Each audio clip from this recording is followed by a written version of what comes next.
Ladies and gentlemen, welcome back to the Gooners Gone Wild podcast. We took the summer off, but we are back. The season is right around the corner, and we are going to be more active than ever. Tonight, I'm with Doc and Ari. Say what's up, guys. What's up? Yo, what's up? And we got a lot to cover in this pod. My apologies. So let's just get right into it. No hesitation.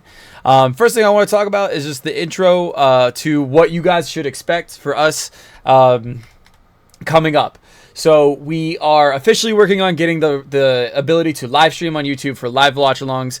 It might not be every game, but we might have some people here and there doing some live watch-alongs with you guys, supporting our favorite club in North London, and we're really looking forward to that. I know Gabe's really looking forward to those live watch-alongs, and it's going to be super fun. The next thing we're going to talk about is basically we are going to try to put in a reaction for every game that happens. Obviously, we might miss a few just due to, real life constraints, and with us being in America and Arsenal playing in England and the UK, we might have some time constraints, but we're going to try to have a post-match reaction before every game, and we're going to try our best to have a pre-match reaction before every game. Like I said, obviously we can't commit to that 100% yet, but if you guys do want to see every game, make sure you hit that subscribe button and that like and that comment, and let's get right into it. So, lads, how you been? It's been a while. How have you been? It has been a while. We've been good. All three of us ended up going to the Arsenal versus United match. Yes. Here in NYC. I guess since the season ended, some news. I moved to New York City, so I've been here living the life in the city, and I joined Arsenal's supporters group here in New York City, so I've been enjoying that. That's been a lot of fun. They show a lot of matches around the bars here, so I'll probably be hitting that up a couple of times this season as well. Absolutely. For sure, but everything's been good. Yeah, And hell I moved out of my parents' basement, so I stopped being a basement gremlin. Finally into Let's my go. own home. So, living on my own. Some big moves from the boys, but Hell yeah. And I'm just here. Nothing's really. Actually, I mean, I guess my setup's changed a little bit. Yeah, the setup's No, you got a changed green little bit. screen. Got a green screen. Nice. You can see the lovely Arsenal legend Mesut Ozil behind me. That I know I triggered half of Arsenal's fan base just by saying that sentence. I know I did, but y'all can. I will die on that hill. I will die on that hill that he is an Emirates legend and an Arsenal legend. But I digress. So, let's get into it, lads. Let's get into it. So, our transfers this summer have been spicy. We're going to leave the obvious one for last. We're going to talk about Rice Baby last. You know what I'm saying? But what we should talk about is our outgoings first. We're moving on from some people from the club. And let's talk about the one that happened today, Austin Trusty. What are your thoughts about that, guys? I don't know why we bought him. We were never going to give him a chance. Correct. Honestly, because we bought him. It was last year, wasn't it?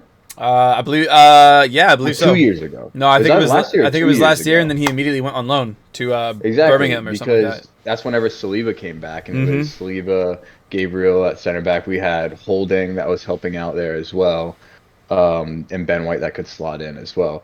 I just don't understand the transfer. I mean, for once we actually made money on somebody leaving, so we bought him for like $750,000, and then he's going to Sheffield for $5 million. So props to Edu for actually making money on a transfer going out. I was gonna say, I think it was just a bit of business. I don't think we ever envisioned him in Arteta's plans, but yeah. That's fair. I'm a little disappointed because I'm not very patriotic when it comes to like America, but when it comes to soccer, I'm very patriotic. So to see some USA representation in the Arsenal squad, I was really excited for, especially with how well he performed in the preseason. We'll get to that in a little bit, but I'm kind of bummed to just see that he didn't really get a chance to go out with the first team, maybe in like the Europa League last season, or maybe this season getting like a couple rotation games of the Carabao Cup and stuff like that. So I am a little disappointed in that, but obviously it was bound to happen. He was never going to be a world-class player. I think he's good enough for the United States, though. I think he is good enough to slide into our starting 11 for the United States, but we'll have to see how that development goes. The next one we got is the departure of, help me out, guys, who also is confirmed to be gone. Pepe is leaving. So he's not. Oh, that pisses me off. Like, I don't think I've ever been more pissed off about a transfer out just based on us like terminating a contract. I understood the Aubameyang termination whenever he went to Barca, stuff like that. That was understandable. He had to go. I don't understand what's going on here with Pepe and how we can't get any money from him, from anybody. We spent 72 million on him to bring him in, and then we're just terminating that contract. We don't get a single penny for him. Yeah. We're just like off the wage bill, I guess, but I mean, I don't think that's good enough. I don't think that's good enough though. How don't we at least get like 10 mil for him? At least. Like, I would take that. But he's not a bad player. He's not a bad player in any means. So the fact that, you know, he's leaving on a free is, I agree, ridiculous. It just blows my mind. What do you think, Harvey? Like the fact that we can't even get anything from him from a French side, because like even when he goes back to France, like he produces, like it's not like he's just ghosting every game, but like I don't know, it is upsetting that we can't even turn a penny for him. Again, it looks so bad too, buying a guy for 72. Yeah, hey, I mean, United did it like 3 times now with Pogba. Oh God, man. And that makes it hurt even worse, honestly. I don't know how to respond to that. It's so sad. I guess we'll talk about the other elephant in the room is the possible departure of Matt Turner. I'm gonna stand up and show you my shirt right now because I'm not gonna lie, I'm very frustrated about it. But you know what? At least he got it while he was still here. True, very true, very true. I bought this. This jersey's bad luck. I bought this jersey so he could sign it in preseason, and then he didn't even go on preseason. I totally forgot he was at the Copa. He was at the New York game, but he was just in like street clothes. Yeah, and I didn't know. I didn't bring it. I would have brought it if I would have known. But so Turner could be going to Sheffield. I believe. I think it is. Is it Sheffield or is it Brentford? It's Norwich. Norwich. No. Forest. Why did I say Forest? Listen, I knew it was one of those right clubs. I saw the N in my brain and I said Norwich. They're not even no. Nottingham Forest, because they're either going to be purchasing him or Henderson, right? From United. Yeah. And honestly, I think they're probably going to end up with Turner. Because that's what it's looking we're going for Raya right now from Brentford. So. And it makes me really sad. I'm hoping it's a loan. I really am praying it's not permanent, because I think Turner's time at Arsenal was very underappreciated. He had a couple of amazing saves in the Europa League. I was totally against putting Ramsdale in the quarterfinals against Sporting. I wanted to see Turner go. Like that's what I respect Wenger for towards the end of his tenure, was he gave the trust to the European goalkeeper. We saw Ospina do that. The second he changed it and put Cech in, we lost. We don't got to talk about that game against Chelsea, because to this day that was probably one of the first times. Yeah, let's just skirt. I really wish Turner would have just kept the start. In my opinion, he didn't have a lot of. He could save pens too. Yeah, he didn't have a lot of negative games for us, I don't think. But what are you guys' thoughts on that? I think he didn't get enough of a chance. It's honestly like he got more of a chance than Trusty did, but it still feels the same because we just got a backup goalkeeper. He was going to be honestly integrated into the team, I think, this year, and would have gotten a lot more playing time, and then we're just moving on from him. Yeah. I do agree, though, with the move. Contrary to other people talking about it, I do agree with it, because I do think Raya is definitely a better keeper, and he is going to, like, him and Ramsdale are going to compete significantly for first team. I was going to say, as much as I think Turner had a lot of good performances for us in Europa, I don't think he has the potential or the ability to push Ramsdale the way Raya will. So I'm excited to see how that competition will how it will turn out, and if we'll see Raya maybe take Ramsdale's spot. I don't know. Yeah, very true. We'll see. We'll see. I'm a big Rambo fan. I don't understand. Like, if you guys were available or not available, if you guys were around in the Twitter space the past couple days, you would see that Ramsdale's been getting a lot of hate for no reason. Instagram as well. Instagram as well. Okay, yeah. Oh, yeah. Doc is like the big Instagram guy. I'm the big Twitter guy. So it's sad to see because we placed so much trust in him last season. Like, why all of a sudden are we then betraying that trust and losing that trust? I haven't seen anything where that should be happening. You know what I mean? But I have confidence. I have full confidence that he's going to be able to come in and just slide back to his form. He had a big interview come out today about like his personal life, and I'm not going to go into too much detail. If you guys want to go read that, you can. That's I that type of stuff is like his business to talk about. So I really don't want to talk about that and kind of like benefit off of that. So if you want to read that interview, I highly suggest to go do that. But let's talk about our transfers in. Let's start with probably the signing of the season that no one's going to talk about, and that's Jurrien Timber. Bro, how good has he been in preseason? Absolutely incredible. Like, he can play so many different positions, and every single position Arteta's put him in preseason, he's performed. He played at right back in that inverted role whenever he would slide into the midfield. He did the same thing at left back as well without Zinni. Because of injury. So he's been so good at carrying the ball forward, making like bypassing passes to our front three into Odegaard. And he's just been doing a really, really good job at being progressive, like the way Arteta wants him.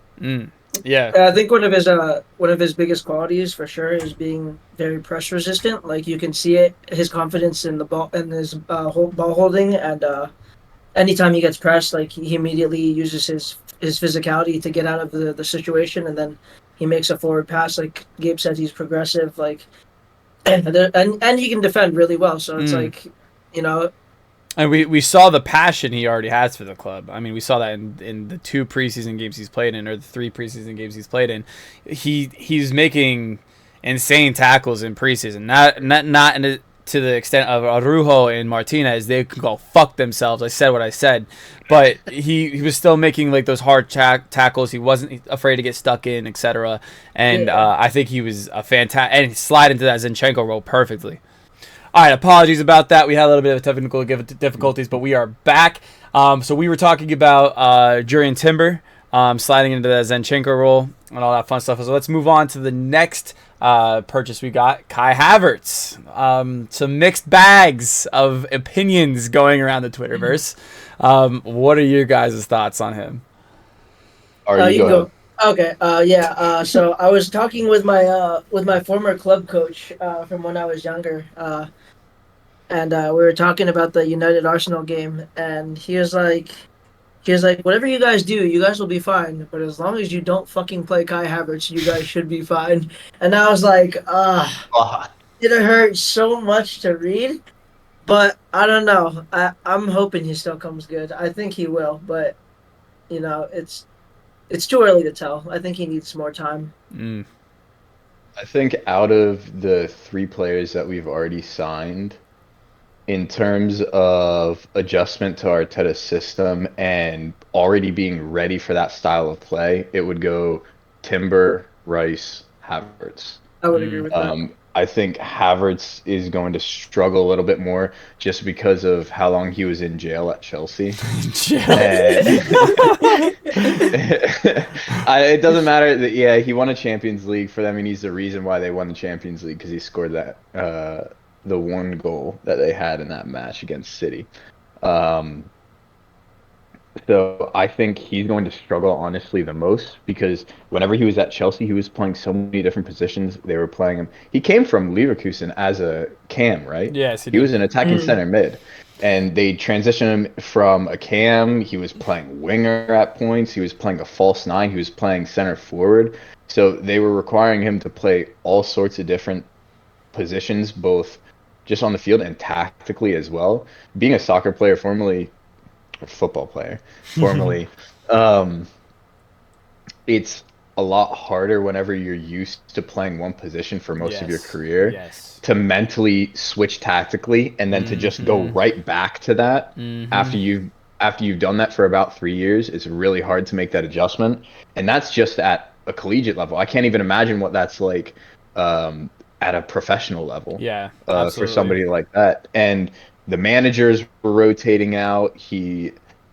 I don't think the players around him were supporting him well enough. So he was in just a bad place career-wise. And I think Arteta's going to be able to bring back his form that he was in back with Leverkusen. And honestly, he's going to be a lot better. I just think he needs a lot more time to adjust. I definitely think from the way we've seen his movement off the ball a lot more from Arsenal than we did Chelsea. I think we've seen that improve a lot already. I think we are going to see the Leverkusen Kai Havertz come back at least a little bit. I don't think we're ever going to. I don't think he's. I'm not going to lie. I do think he peaked. I do think he's peaked at Leverkusen. However, I do think we're going to get a little bit more of a quality player out of him at Arsenal than we do at Chelsea. I second everything that Gabe said. I think him at the striker position was a very poor choice tactically on Chelsea's end. But we know that Chelsea and tactics don't really go hand in hand. They just pray. So I don't know why I'm throwing shots at Chelsea right now. I don't even dislike them like that, but I don't know. I just think it's a good meme right now. But I think the reason why a lot of people have their eyebrows raised is the price tag. Would you have paid 70 million for Kai Havertz? Honestly, I would have rather put that money towards a center forward, but now that we have him, obviously I'm going to 100% back the case. Oh, absolutely. We're not absolutely. Yeah, no, we're not questioning that, just so people know that we're not about that stuff. We're not troops. We're not troops TV, just so you know. We Cut. What time are we at? No, what leave that in. What did Mark say in New York? If you see troops, tell them fuck you. And it's funny because I have a picture of him. Like, oh shit. No, but I do think, just in general, I think Havertz is going to need time to adjust. I wish we would have just went for a center forward, and now with. Like, literally, Jesus gets hurt in preseason. He's going to be out again for weeks because of a knee injury. There were talks. Did he get surgery? He did. He had a small procedure. Yeah. So he had a small procedure done. I don't know if it was the same knee that he had the surgery on previously. It doesn't sound like it. It sounds like it's his other knee because it sounds like it's going to be a shorter recovery time. Yeah. But still, there's already been an issue with injuries with him. Yeah. I would have loved, now maybe this is me just reaching because of how much money we've already spent. I would have loved to see Osimhen. That's been the name that's been thrown around in our group chat a lot. Yeah. I would have loved to see him come in. I think he's a prolific scorer, like what we need. He brings size, he brings pace, and he brings clinical finishing ability, which we haven't had in a center forward, honestly. Since Giroud. You gonna forget Alba? Hey, I don't think we can disrespect Giroud. He's honestly a goat. Giroud is. I know why you're saying. I was gonna say the last 10, 15 matches of that, what was it, 2016 season when Leicester won the Premier League. I completely understand why you're saying that, but we haven't had a prolific scorer like Aubameyang. Like just a prolific scorer in general since Aubameyang first came in.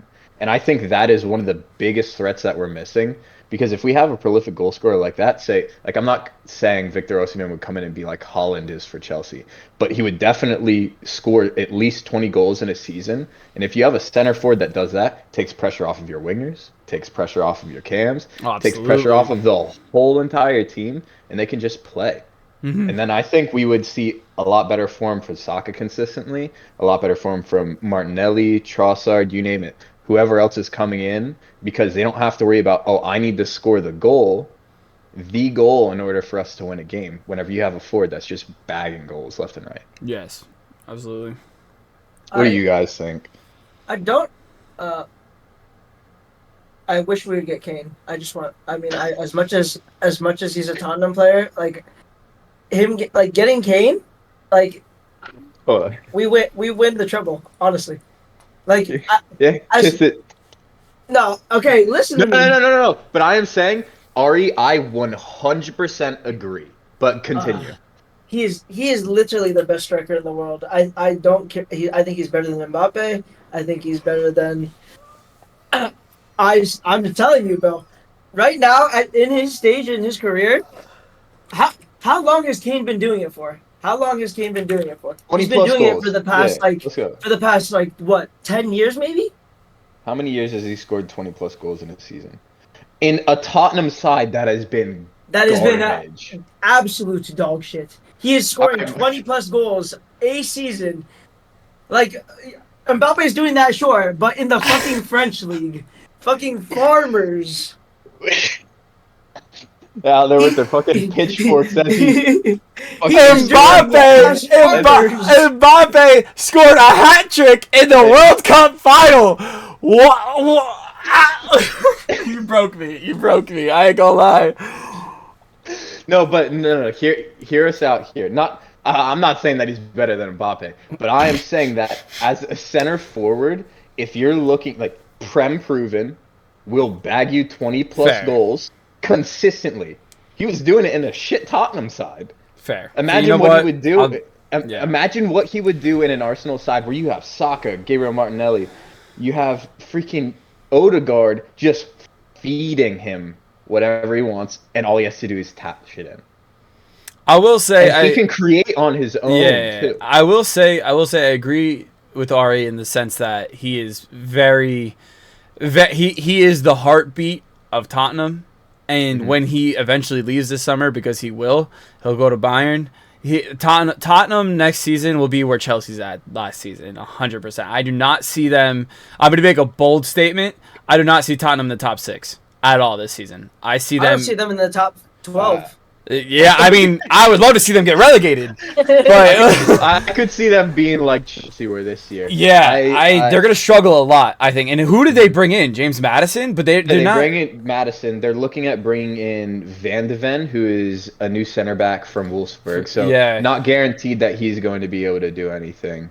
And those are the only 2 signings that they're bringing in. And they didn't renew. When Kane, they didn't renew Kulusevski. No, they did. They did? I thought they weren't going to. I was okay. No, they bought him. But who's scoring their goals? When Kane leaves, Kane leaves. Is Richarlison scoring for them? No. Is Washed Up Son scoring for them? No. Is Kulu scoring for them? No. But Richarlison scored a hat trick in preseason. He did. Did he do the? Yeah, he did. I don't know. Oh honestly, all right. No, to go back to what I was saying though. Like, I agree with Ari in what you're saying. I just don't think he'll fit well in the Arsenal system that we got going on right now. I just think why not? He's so good. He's so good in the build-up. He is so good in playing long balls. He is holding. He's a great hold-up forward as well. And the thing is, he, just like Gabriel Jesus does at times, he'll come deep to get the ball. Kane does that constantly. Correct, but I'm saying I would much rather with the pace of Jesus than the technicality of Kane, because we have Saka and Martinelli. If we did not have either Saka or Martinelli, if we didn't have both, I would 100% agree with you. But I think we need more of a pacey hold up play rather than the false 9 type of hold up play in order to really feed Saka and Martinelli. That's my opinion. I just don't think the only trait that Kane does not possess is the ability to dribble. He is right, but everything else is sublime. His ability to create opportunities for himself with just 1 or 2 touches is insane. He's such a prolific striker. Yeah, I'm not trying to take any way away from him. He has accomplished is honestly incredible, and it really hurts that I say that because I fucking hate the guy, and maybe this is coming from a little bit of bias because I don't really like him like that. But on the flip side, I gotta give him his flowers. He's top goal scorer for Tottenham every year. He's 3 golden boots for the Premier League. I remember there was a year he was 3 years in a row. He is prolific. So I do see where I don't know. Maybe I'm just blinded by my bias. I think you guys are just blinded by bias. Doc agrees with you. Yeah. Okay. I think him coming in would we'd win Premier League, we'd win Champions League, we'd win the treble. But we would have to. The other thing that you have to think about is you would have to pay 100 and some mil for him for 2 good more years. I don't know if it's worth it for 2 years. You'd have to pay the same thing. Wait, how much is Napoli asking for Osimhen? Isn't it something crazy 200 mil? Wait, really? Well, I thought it think was it's like something 80. I thought it was only like 80. Oh, no, hold up. I could be completely wrong. I saw something on Instagram. People were saying that they're asking for 200 mil. I originally thought it was 120, or maybe that's at least what we had talked about Yeah, in. maybe 120 sounds like a little bit more reasonable, but like 200 mil, I don't even see like Mbappe going for nowadays. Yeah, no. Like I would see Mbappe for like 180, 160. I might have capped a little bit. Yeah, Game is better than Mbappe, but like it's just because I don't like Mbappe's personality. He's such a bitch. Like True. I 100%. According to French publication Le Parisien, the transfer fee has now been set at 180 mil. There's no shot. I There's no don't shot know, anyone is man. paying that money. That is crazy. No, that is naturally Saudi we're money. not. We're not getting. It is honestly. They've been buying up everybody. We're not getting Victor Osimhen. I just wish we would have gotten a forward instead of Kai Havertz. Yeah. Because I think, and I really wish we would have kept Xhaka, but I think we could have used that money more towards our benefit. Yeah, intelligently. 1,000%. All right, let's talk about the big boy. Rice, baby. Big Deckers, bro. He is an Arsenal player.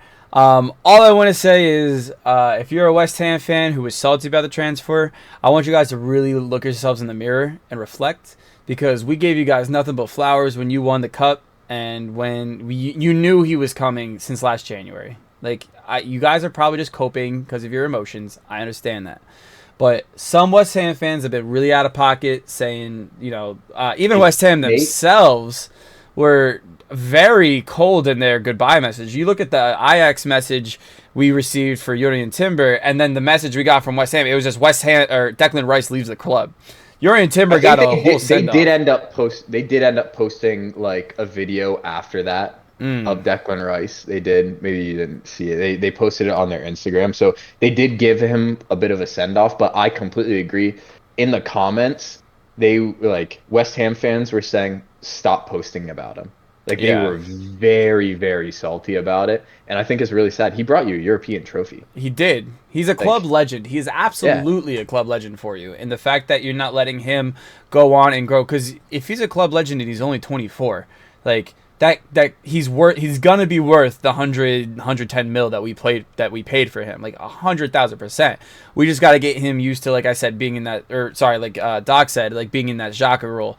I think Xhaka was a 1 in a million. I think a lot of people did not. Xhaka was not appreciated as much as he should have, and I'm even going to take part of the blame for that. I remember making a TikTok back in college of me, like, it was like one of those. It was a meme where it was like Xhaka flipping off the fans, and then the fans flipping him off back. It was like the do, and then they'd go what, like, you know what I mean? It was like that. Yeah. But to be fair, at that point in time, he was in a bad place with the club. Yeah, he was. He majorly turned that around. And I honestly view him as well as an Emirates era legend, because like no one turns their career around like that. Yeah. It's one of those, you don't know what you have until it's gone. Yeah. But I definitely think we're going to see a little bit of a shift in the way Arteta plays, and that's what we're about to talk about now is our preseason performance. We saw a lot of new formations. We saw the return of the 4-2-3-1. We saw the return of the 4-2. Wait, hold on, let me get my math right. 4-2-2-2. We saw that, and then we saw the 4-3-3 more than on the defensive side with Partey sitting deep once he joined for the preseason. So let's talk about preseason real quick. So the results we have a 1-1 against Nuremberg. We have a 5-0 against the MLS All-Stars. I was there for that game, front row. We could talk about that in a little bit. We have the 0-2 against Man United, where we all were there. We had a little bit of a prediction going on, and that we ended up having to book out of that stadium, so Doc and Ari could catch their bus. And then we had the 5-3 against Barcelona. So let's start with the Nuremberg game. And the 1-1 against Monaco. Oh my God, yeah, in the Monaco game that happened yesterday. I apologize. And the 1-1 and then the 5-4 win on penalties against Monaco for the Emirates Trophy for the 7th time in our career. It's almost like we sponsor that tournament, so obviously we should be winning it. But let's talk about Nuremberg first. This one will be very I'm out of pocket today. I am so sorry. Let's talk about Nuremberg really lightly. It was a great run out for the academy. We saw Crozier Dewsbury, I believe his name. Crozier Dewsbury. Yeah. Did I switch that up? I might have switched that up. My fault. You're good. He got that run out. He was balling out. I think he's gonna be as good as, if not better than, Saka in a couple of years. As long as he, it's big. I've been following it for a while. I follow this. If this guy on Twitter is watching this video right now, he probably isn't. His name is Stu Saxon. He is my inside for all Arsenal Academy players. He goes to every single game, and he always tweets about him. This man has been tweeting about him since he was 14. That's a little weird. Not like that. He's, you know what I mean. But I've been keeping tabs on his play style, and I'll tell you what, man, I think he's got potential. I really do. And he kind of balled out. He made the appearance against Barcelona, which was cool. And he didn't really do much. He came in the last 5 minutes. But again, it was a lot of academy. We saw the recently extended Reece Nelson play a couple of minutes against Nuremberg, and honestly, I don't want to say it was flat. It was just the academy getting some experience. So if you guys have any other opinions about that, let's get it going. I was gonna say, would you say you're more excited about him than Ethan Nwaneri? Because there was a lot of talks of his performance. Was a lot, yes, and he snubbed Chelsea. Yeah. And Wari was going to go to Chelsea on a perm, and he snubbed them to stay, which I think shows, his loyalty to the badge, and I actually do really appreciate that. I do has think... Stu posted stuff about Ethan? Yes, absolutely. All the time? Yeah. Ethan, is it Crozier Dewsbury or Dewsbury Crozier? Crozier Dewsbury. And then a lot of Patino. He's followed Patino a lot too. Charlie Patino. There's talks that Patino could be leaving. Yes. I will say the time he's been in the first team, he really hasn't performed very well. But I think, again, he only had a couple of instances that he. I just don't think it was any of his blame. I think he just was in on the games where we just didn't perform well. The loss to Nottingham Forest when we were in the all-white kit and me throwing my phone across the room. Anyway, moving on. But yeah, so again, good academy run out for that. So let's move on to the 5-0 against the MLS All-Stars. As someone who was there personally, it was a crazy experience. I'm going to ignore the skills challenge because that was just for fun, and the fact that we were throwing hate on our players in the skills challenge was disgusting to me. I didn't like that at all because no one was taking it seriously. You could like Ramsdale and Holding played keepy ups for half the challenges. They weren't even paying attention. So how did it feel? I wanted to ask you this. How did it feel to watch Havertz miss every single shot in that volley challenge just to score his first Arsenal goal as a volley? So that's so funny that you say that. So when we were leaving, they even announced, and I felt so bad. I really wish they didn't do this. They announced in the stadium that was the first time everyone's no one has scored in that challenge. They announced that? Yes. Yeah. So when the announcers were talking, when they were talking to the Apple TV, it was coming through the stadium too. So when they said that no one's ever not scored in this challenge, and I'm like, bro, you guys. First of all, again, I have a bone to pick with MLS. I have a bone to pick with Apple TV. Y'all need to stop sucking Messi's dick. Yes, he's here. Yes, he's balling out. He's obviously going to do that. You don't need to be like, oh, Robert Taylor scores. Messi! You don't need to be like that. Just be either hype for everybody or not hype at all. All right, moving on. Sorry. You guys got me fucked up in the club. Anyway.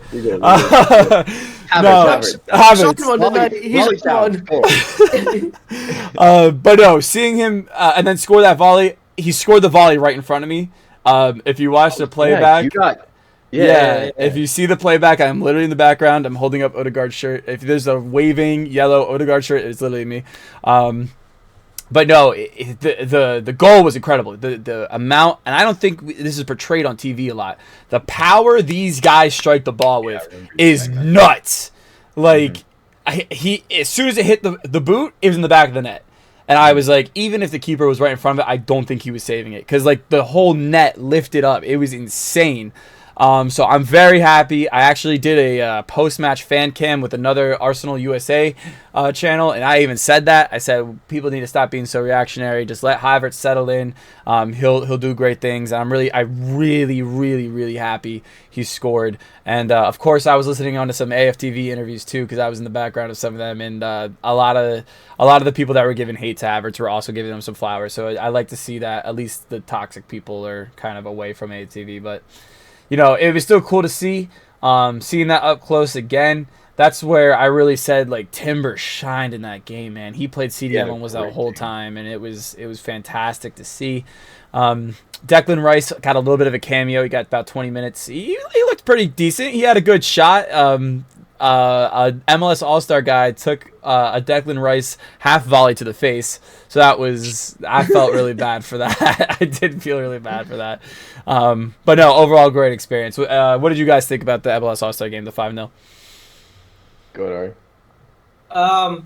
No, I think we put in a good performance. I think all around, obviously it's not nearly as competitive as, some other preseason games we had, but I think all the boys put in a good shift, and I think we saw a little bit of what Rice can do in that lone 6 role. I don't think he's quite ready for it yet. I think Party still needs to be paired with him in that midfield role, but he definitely has potential there, I think. So I'd like to see him grow into that lone 6 role as Party phases out with time and age. Yeah, for sure. Yeah. I thought just all around, it was a fun game to watch, fun match to watch as an Arsenal fan. Because we were bagging goals, and the boys just seemed like they were having a lot of fun together. Yeah. And the fans, the connection with the fans is always great. So I felt like that was a good one. It was an Arsenal home game. It wasn't, and I was so ready to get in a fight with like an MLS All-Star guy, but no, it was an Arsenal home game. It was the Emirates in Audi Field. It wasn't. Emirates is so much better, but let's move it on to the only blemish on our preseason, which is the 0-2 against Man United, the one that we were all present for. I'm just gonna go, Doc. You were pretty passionate about this game. What are you? How are your feelings now that we've kind of moved past the shock factor? And what was your opinion on that? Our away jerseys are dog shit. Garbage. I don't care what anybody says. We should never wear them again. We wore them once in preseason. Gucci. Let's wear the 3rd kit for away matches. We got our beautiful home jerseys. Oh, it's so sexy. Beautiful home jerseys, and that's all we need. We can toss away the away jerseys. No, but in all seriousness, I was upset. I thought we were going to play a lot better, and we got worked by United a bit, and it was consistent throughout the match. We had, I think, a spell of about 15 or 20 minutes in the second half where we were looking a lot better. We had a couple of chances to score, but it didn't seem like we were going to get a result out of the match. I think that was a little bit of a wake-up call of what preseason really is looking like. I mean, we went from 5-0 against MLS All-Stars to losing 2-0 to United. I think it was Arteta trying different stuff out throughout the match as well. And to be frank, we didn't play well at all. And I saw a lot of hate going towards Declan Rice about an academy player on United working him and outplaying him in the midfield. I still think Declan Rice is going to be probably one of the best signings in Arsenal history for us. He's going to be a really, really good center mid. I just think he needs more time to settle in. Yeah, and I think was it reported that he was nursing a little bit of an injury for that game too? A little bit of a knock? I'm not sure about that, but it would make sense because I don't think he played in the next right. That's why I thought it was reported. Yeah. Yeah. So, is what it is. I still hate the jerseys though. Ari, go ahead. Oh, you guys know I was salty as fuck. Yeah. Ari was very upset. I'm not gonna lie. I don't think I've seen him that upset in a long time. Yeah, he was silent most of the way home. I didn't say a single word the entire walk out of the stadium. I was so mad.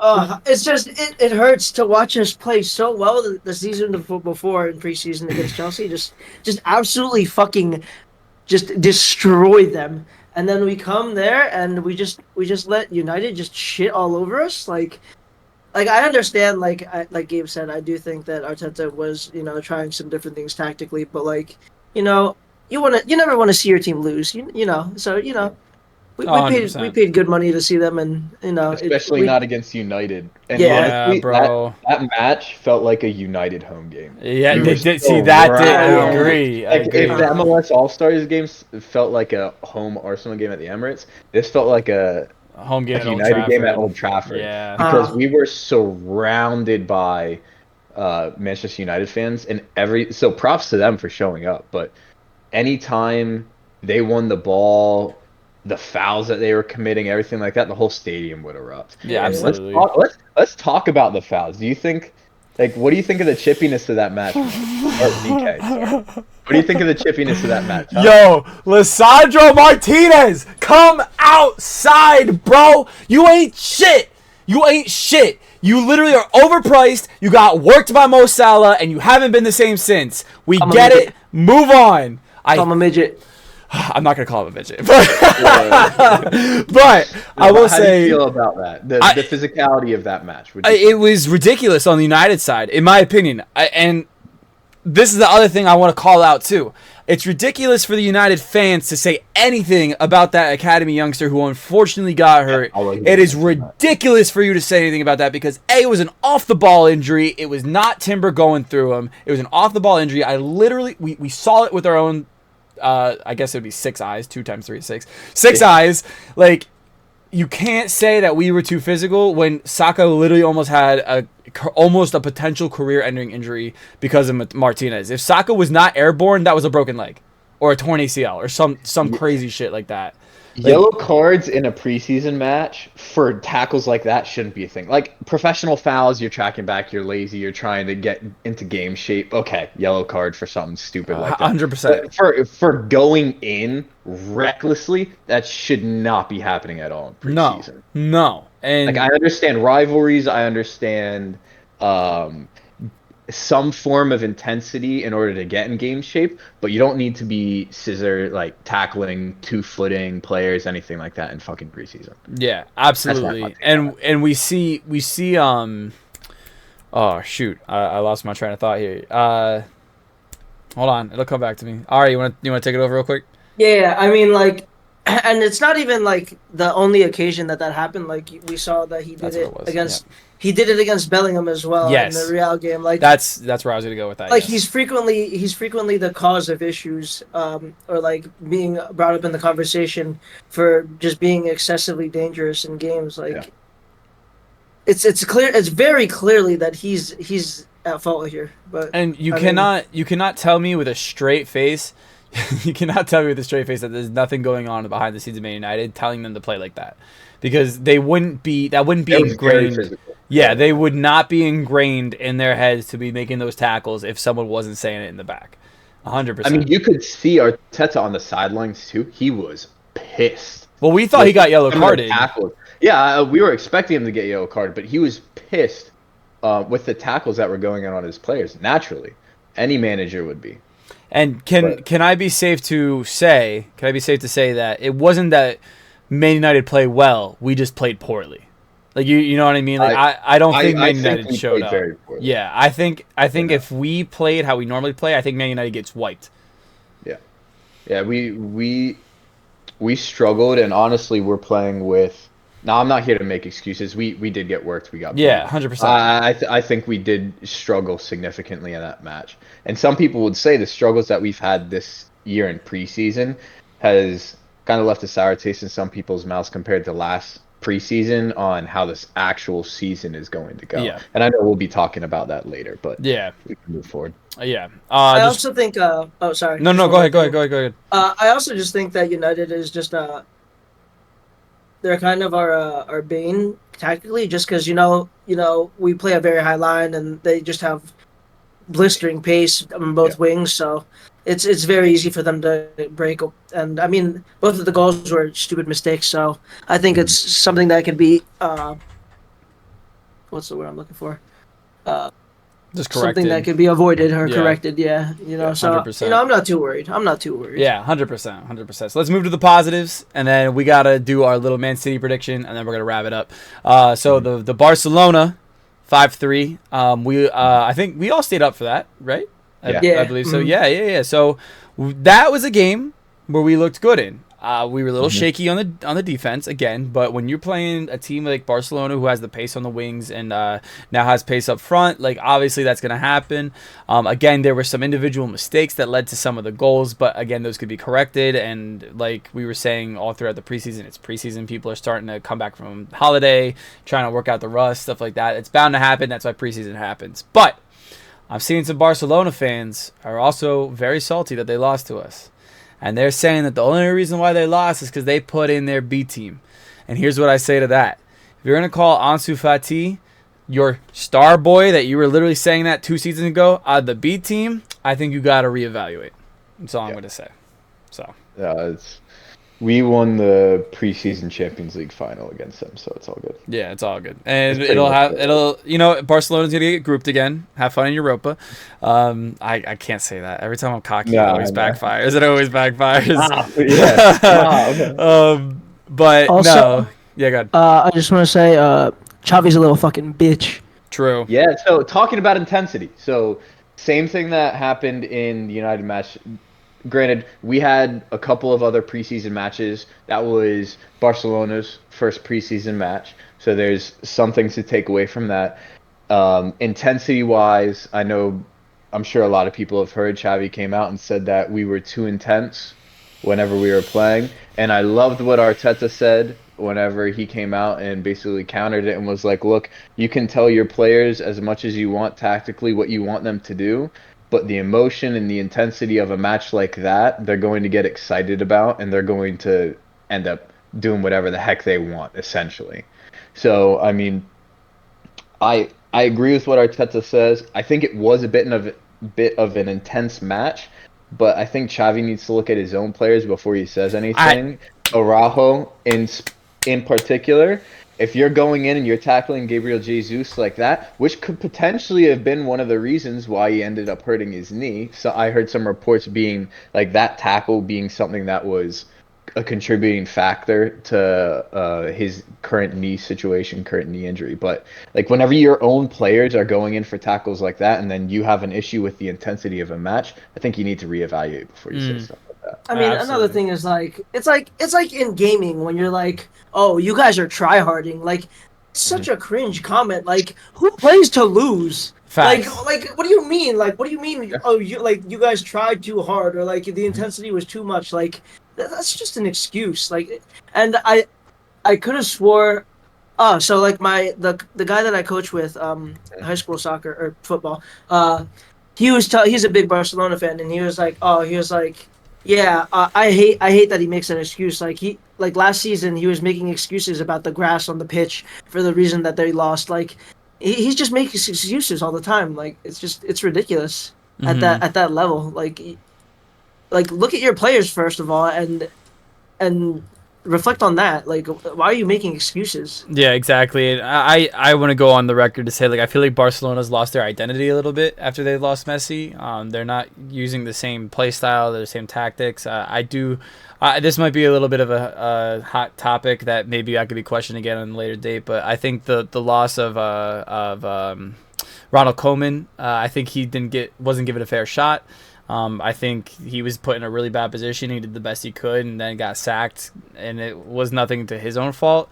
I think Xavi's only in the place of position because he's a club legend. I don't see any promise with him. There's a reason why you got grouped in the Champions League. Like, I mean, personally, I do think that Xavi has done a pretty good job at trying to re-implement that Barca identity that was very prevalent during his time there, with Pep being the manager, Iniesta and Busquets being in the midfield, that like tiki-taka style of football that they're trying to do. I think he is doing a pretty good job at trying to re-implement that culture at least. I mean, they won La Liga, but obviously they did get grouped in Champions League. So there's some stuff. He's a young manager, just kind of like Arteta. Absolutely. So I think there's a good comparison between the two of them. I think Arteta is going to end up being a much better manager in the Arteta long clears. run. Yeah, it significantly clears. Yeah. But I think I will give Xavi a good amount of credit because he was able to win La Liga and he has helped Barca since he's come in to kind of, I think, settle down after the whole Messi saga leaving and then basically clearing house with a lot of their legends. So I Yeah. think he has done a good job at least settling the club and having some form of a direction, kind of like Arteta has done here at Arsenal. 100%. 100%. So then the final preseason we're going to talk about real quick, and this is going to probably be the shortest one we talk about because Yeah. honestly it was very flat. I'm going to be real. Was the 1-1 against Monaco. The only thing I really need to say about this game is the importance of Martin Odegaard to the side. When he came in the 60th minute, that game completely changed. It was way more energetic. The players were way more motivated, and I think this is the captain, and I want people to get behind him. I'm not just saying that because he's my favorite player, but I want people to get behind him because I genuinely think we have not had a captain like this in so long that does not care about like himself. Like he puts the club first, he puts the players first. He's a gem to watch. As well as Jorginho had a pretty good game too when he came on.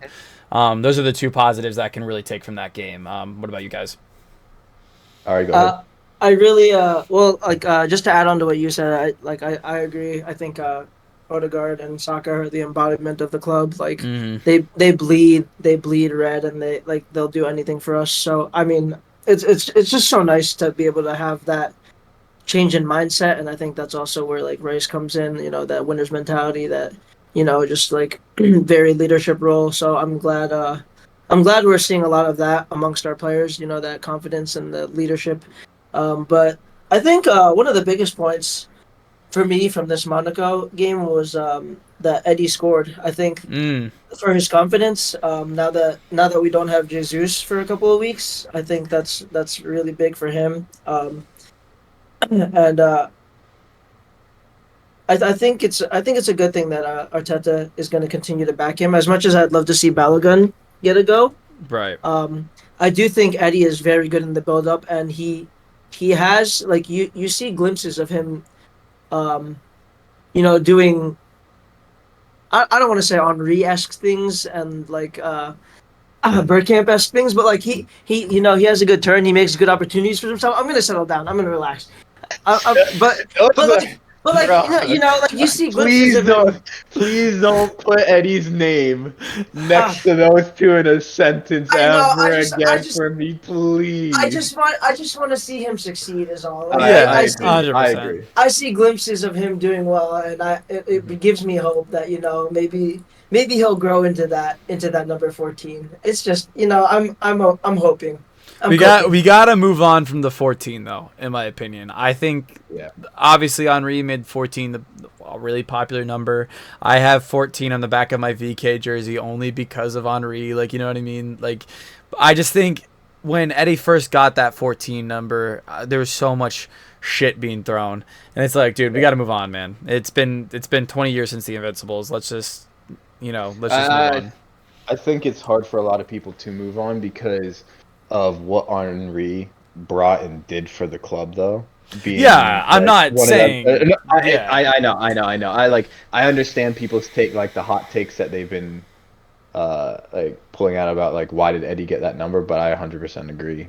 Like it's time to move on. And I guess just the last thing about that, and we brought up the Eddie scoring. Do you think this puts the nail in the coffin to the Balogun transfer saga? Do you think he's gone now? I think he was gone before preseason. He's like, I think Arteta had already decided on it, in my opinion, because of the form that he had in France. And while he was saying, well, let's see how he does in preseason, he didn't really have much of a preseason because he cooked in the played All-Star game. I'm not gonna lie, he did cook, but yeah, and then he didn't get much time because of injuries, stuff like that. So I honestly think right now it would be a good time to sell him because we could get the most amount of money for him. But teams that are interested in him want to pay what we're asking for him, which is so surprising to me whenever you have Højlund going to United for was it 70 70 mil, or and he doesn't whatever. have. He scored 9 Yeah, goals in 31 matches, with the and you have Eredivisie. and you have Balogun who scored, was it 21, 22 goals in a whole Yes. entire season? Yeah. Yes. Yeah. He is one of the top scorers in League One. I mean, Farmers League, yes, but still, he was bagging goals. Yeah. So I think he's probably going to get sold because Eddie showed last season that whenever Jesus was out, he was able to help out, and he scored 10 goals in that time frame and Mm. kept us going in the direction that we wanted to go. And at that time, potentially winning a Premier League title. I Yeah. think it's the best thing for the club, honestly, just to move on from Balogun and sell him. Just because you can't keep every player, and 100%. I don't think he displaces Jesus when he's fully fit, and like Gabe said, Eddie comes in and he does the job. So you know I think it's time for us to make a bit of money and hopefully Yeah. reinvest it somewhere else. 100%. 100%. Yeah. And then finally, what's the last thing we got to talk about? We got our second chance at silverware this weekend, and this one's a big one. The Community Shield against Man City. Now, Man City. Let's talk about them. Bane. I know I said this last year, but I'm going to say it again this year. I think we're going to see the fall of Man City this year. I know Holland. I'm knocking on every freaking piece of wood that I have in my damn apartment right now. I'm just saying, yes, Holland is incredible. Obviously, probably top 5 in the world right now. In the world, I'm not discrediting him for that.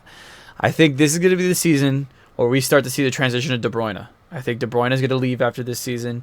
Gundogan's no longer there. I think Gundogan was the player. I think Ari and I discussed this a couple times. Gundogan was the person that really held Man City together in those tough results. That 2-1 against Newcastle, the 1-0 against Tottenham, or something like that. Like when they won the title, he had a hat trick. Yeah, didn't he? Yes. Yeah. Like they had a hat trick in a very short amount of time in order to win the freaking Premier League title. So I think there was a defender. Did Ruben Diaz leave?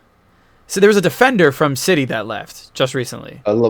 Isn't it Laporte? Oh, Laporte. Yes. Laporte, Okay. yeah. Laporte left. Where did he go though? I have no freaking clue. I know there was talks about him leaving, and also Cancelo is probably going to Barca. They're interested in using the money that they're getting from the Dembele to go to PSG deal.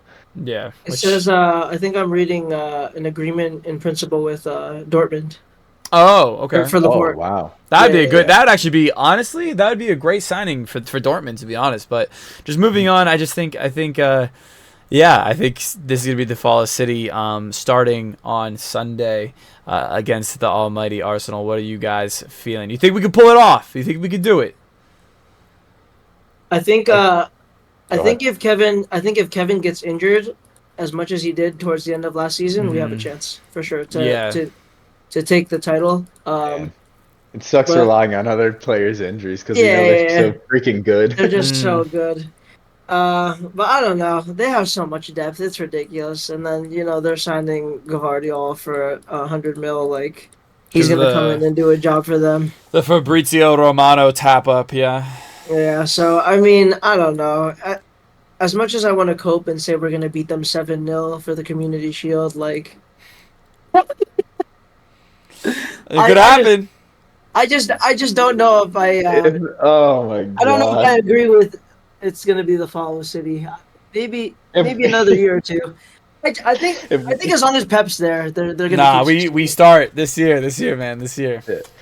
In all seriousness, though, jeez, I can't even talk. I think City has been our kryptonite. Yeah. Ever since Arteta has come here, and obviously, you can see a lot of the similarities in the way that Arteta wants to play and the way that Pep has City set up. With their inverted left back or outside back. This past season, it was inverted right back with Stones coming in or sliding up from center back role to play in the midfield. So I think Arteta might have to change some stuff up to either one surprise Pep or maybe now that we have enough depth and quality in the squad, we'll actually be able to compete with them for a full 90 minutes and take away a result from this match. So I'm hoping that my score prediction, honestly, for this match is going to be 2 on us. Oh, so you think we're gonna take it? I think we do take the Community Shield this season.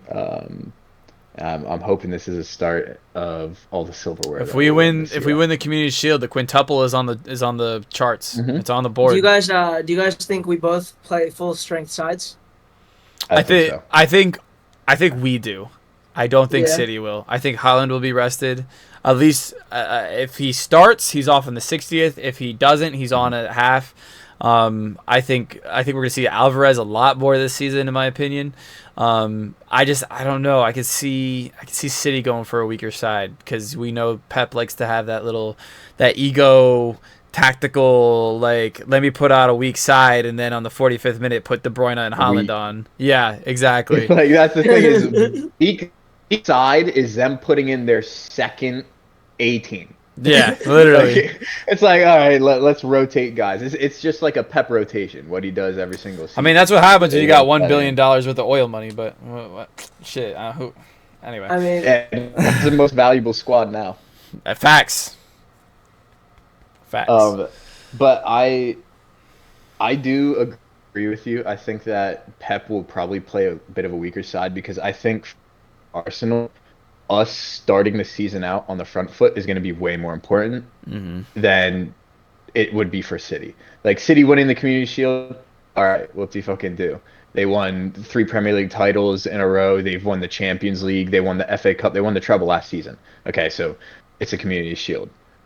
Obviously, they'd want to win a piece of silverware, but I think this is a lot more important and pertinent for Arsenal to win. So I think Arteta's going to play very strong. Yeah. Do you think Rice starts? I was gonna say, what are your guys' starting lineups for this game? All right, let's go through it. Is Zinni healthy? He just had a child. Okay, his partner just had a child. His partner just had a child. So I don't know if he's going to be on leave or not, but are bro's knees and ankles Gucci? Yes, he is Gucci. Okay. He hasn't had much of a preseason. He's not going to start.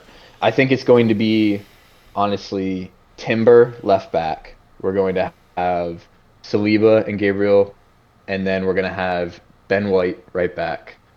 Declan Rice in the middle. Obviously, Odegaard is going to be in there.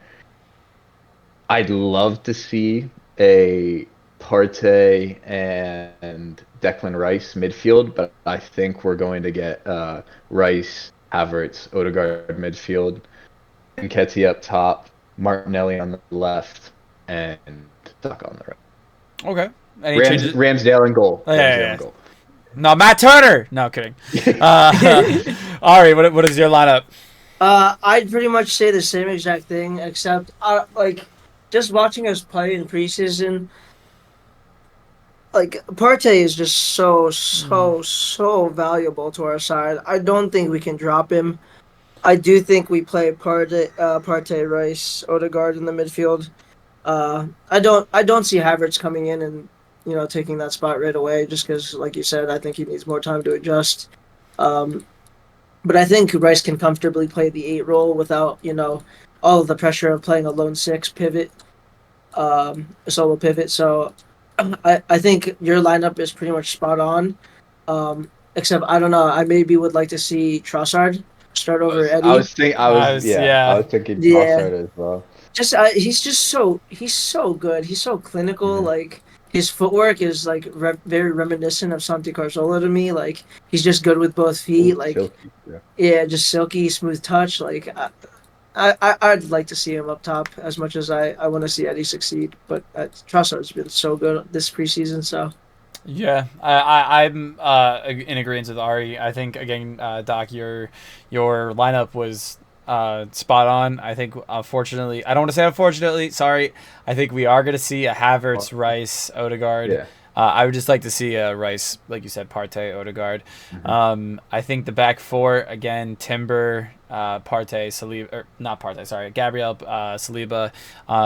We might see a little twinkle of Tomiyasu maybe in the beginning. I think he is going to go with Ben White because we saw, again, Ben White when he was subbed on in the preseason. He did not have a lot of minutes compared to the other people, but when White comes on, man, Saka and White have an understanding. It is incredible. It's so cool to watch. And then I do think we're going to see the like I said, the Havertz, the Partey, the Odegaard, and then the Martinelli. I would like to see Trossard in that 9, but again, I think Trossard's a little bit more effective in that Martinelli role, so I'm going to go with Nketiah and then Saka. I think what this would be the perfect time for would it be put Martinelli in striker and Trossard on the wing. But I don't see that happening just because it wasn't experimented with enough. And then I'm going to go with the score prediction of 3-1 to the Arsenal. I might be coping, but I think it is going to be 3-1 to the Arsenal. Ari, what is your score prediction? I don't think I caught that earlier. I want to say... I don't know. Just to say something different, I might just say 3-2. Okay. 3-2 who? 3-2 to us. Yeah. Okay, so we all have our beloved Gunners winning the absolutely. Community Shield, baby. Absolutely. All right. Absolutely. All right. Quintuple. All right. Road to quintuple starts. Treble who? What kind of podcast would this be if we were preying on our own downfall? Yesterday. Realistic. Fuck that. Up the blue moons. No kidding. Hey, edit that shit out. Nah. What did I say all of last year? Delusion gives us power. Facts. It gives us we're winning the strength. freaking league. Oh, I didn't even say my favorite moment from the Monaco match. Ramsdale can save a PK? Oh! God. Yes! I forgot about that. Yes, Ramsdale saved his first PK in a shootout and in open play as well. So, obviously there's been missed penalties before, but he's never had a save. So, yeah, I mean, that works for his confidence too, especially with all the hate that's been going around. So, I agree. I just had to put Nah, you're chilling. But, all right. Ladies and gentlemen, we took up way too much of your time tonight. Or we didn't. Maybe you want to hear more. If you want to hear more, hit that subscribe button. Turn notifications on. Hit that like. Comment down below. And I'll tell you what. Spotify's in the works. So if you're on Spotify and this is coming out and you're listening to this on Spotify right now, make sure you follow the podcast. Check out the YouTube so you can watch the videos. And we'll see you in our post-match reaction for the Man City Arsenal Community Shield game this Sunday, August 6th. All right. Any final conclusions, Ari and Doc? We're winning the league. Nah. We're winning the fucking league. Get it? All right, we love you guys. Come on, you Gunners. All right, come on, you Gunners. We'll see you on the next one. Come on, you Gunners.